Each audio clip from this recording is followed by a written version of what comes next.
kurikira inama y'ubuzima kuri Ubuzima bw'isi ni urugamba rudusaba guhora turi maso, nta kurangara n'umunota umwe. Uko nibeshya ukarangara gatoya uzisanga watakaye.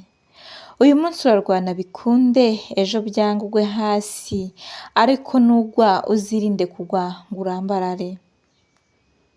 Ntuzatekereze ko hari uzaza kugufasha kukwegura ngo akubyutse hasi. Ahubwo hari igihe uzasanga abo wizeye, abo wiringiye ko bakubyutsa, ahubwo bazaguhirikira mu manga. Maze ahubwo basigare bagutwenga, ati ngaho noneho reka turebe kuzikuraho ngaho. Ni wowe ndwanyi ya mbere karundura y'ubuzima bwawe kuri iyi si.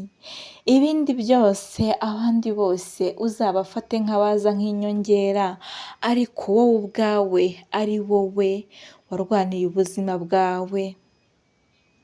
Iyo yari inama y'ubuzima, mwari kumwe na Claudette Yambabariye.